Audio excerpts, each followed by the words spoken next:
Welcome back to our journey through the world of LEGO Lord of the Rings. It's Bricknerd here, and throughout this retrospective, we will follow the journey of Frodo and the Fellowship on their quest to destroy the One Ring and free the lands of Middle-earth.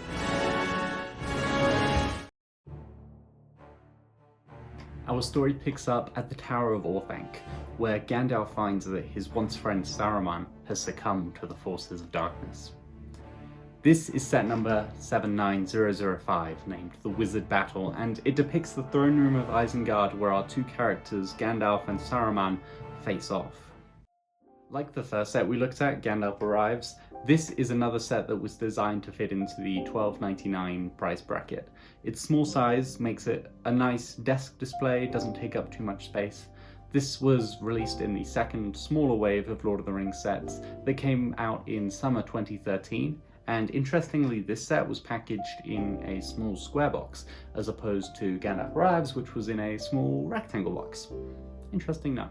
So this set contains two characters, both of whom are technically exclusive variants to this day.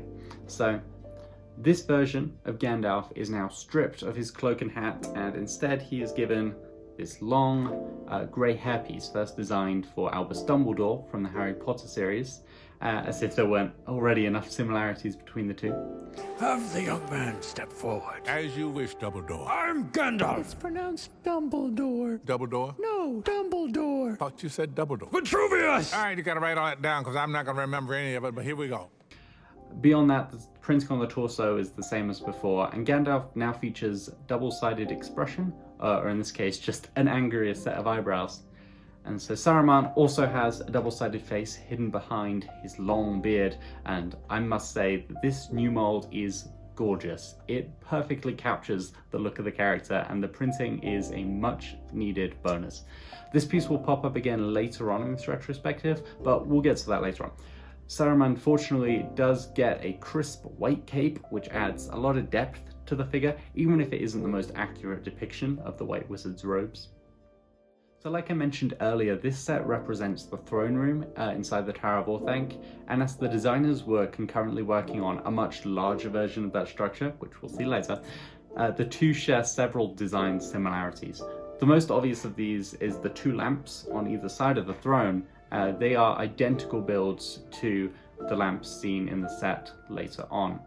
The throne is also a very similar build to the one that we'll see later, although this one actually has a small Technic pin integrated into the back for a play feature, which allows you to basically throw Saruman off of his throne. Super fun. The rest of the set is dedicated to the Palantir, which uses the same crystal ball element as these two lamps, and inside is a trans-orange minifigure head, printed on both sides with the eye of Sauron as he communicates with Saruman. The entire platform on which the Palantir rests can be rotated via a knob on the back of the set. This is intended to simulate the magic inside the Palantir sort of moving around, but it's not an overly effective feature. Still, it's a nice function that adds some more life to the set.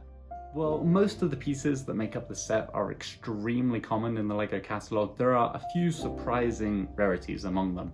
These yellow lamps are even more rare and actually theme exclusive, appearing only in this set and in the identical lamp builds within the Tower of Orthanc. Interestingly, Saruman's head was used once outside of Lord of the Rings on a Count Dooku figure from the same year, fitting as Christopher Lee played both of these roles just years apart. And finally, the Eye of Sauron is exclusive to this set, as the Palantir build will be altered for the larger set, and that piece alone is going to be about $5 on Bricklink. So as I just mentioned at the top of the video, this set retailed for just $12.99 back in 2013, which feels like a fair price in today's market. However, like all Lord of the Rings sets, it shot up in price on the secondary market in the past few years. Now, a good used set in good condition will cost you probably over $50, and a sealed copy, $75 to $90. Despite its high cost, I just can't help but love this set. I was fortunate enough to get mine a couple years back in less than perfect condition, but for about 20 bucks, and I'm so glad I did. This set excels in its job of just being both a fun playset, a great display piece, and it just reminds us of the balance that the Lord of the Rings theme was able to strike within LEGO themes of the time. Thank you for joining me in this episode of the Lord of the Rings Retrospective, and I hope you'll join me next time as we follow Frodo and his new friends to the Watchtower of Aman-Sul in Attack on Weathertop. As always, if you enjoyed the video, please leave a like and subscribe for more LEGO Lord of the Rings content.